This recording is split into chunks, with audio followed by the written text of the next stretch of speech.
Tech firm VMware faces DACA discrimination lawsuit.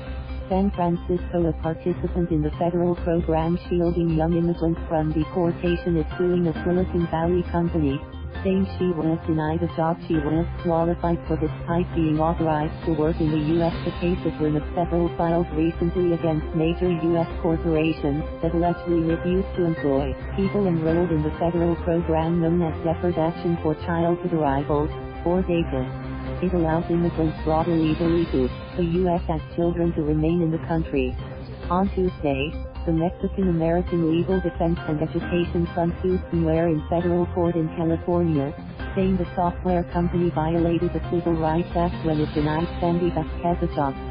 VMware, according to the lawsuit, refuses to hire people authorized to work in the U.S. unless they are citizens, permanent residents, or have a transferrable visa such as one given to highly skilled workers.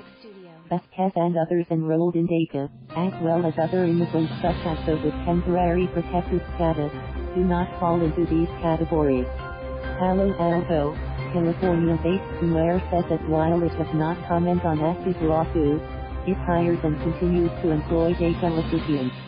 We also work with VMware employees who are DACA recipients, connecting them, at no cost, with our immigration provider and offering assistance as needed, while respecting their privacy around this issue, the company said in a statement. MALDEF has filed several lawsuits in recent years on behalf of DACA recipients who were denied jobs or internships. 2 have been settled and others are moving through the courts.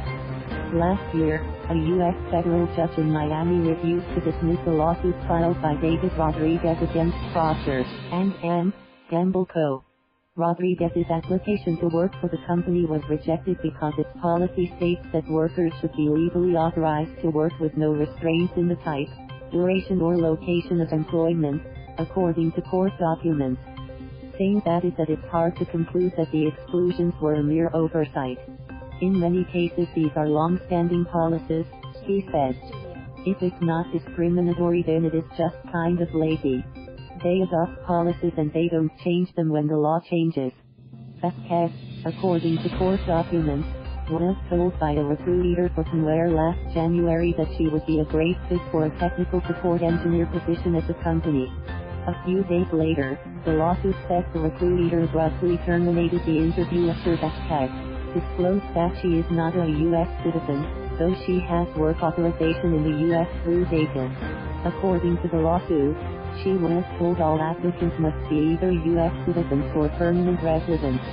It was almost like a wall, Vasquez said in an interview with the Associated Press, describing the recruiter's changed demeanor when the citizenship issue came up. Until that point, she said, the interview was going really well. Vasquez, 28, was brought to the U.S. as a baby. She is one of about 700,000 DACA recipients in the U.S. She said she has since gotten a similar job at another tech company. VMware is the first tech company to face such a lawsuit. Publicly, Silicon Valley has largely supported immigrants and DACA recipients specifically. The company's former vice president of engineering, Suing, who now works for Uber as chief technology officer, came to the U.S. as a refugee from Vietnam when he was 10 years old. The Deferred Action for Childhood Arrivals program was enacted under President Barack Obama in 2012, allows qualifying immigrants who came illegally to the U.S. as children to apply for renewable, 2-year permits that would protect them from deportation and allow them to work. Critics say it encourages illegal immigration and rewards people for breaking the law.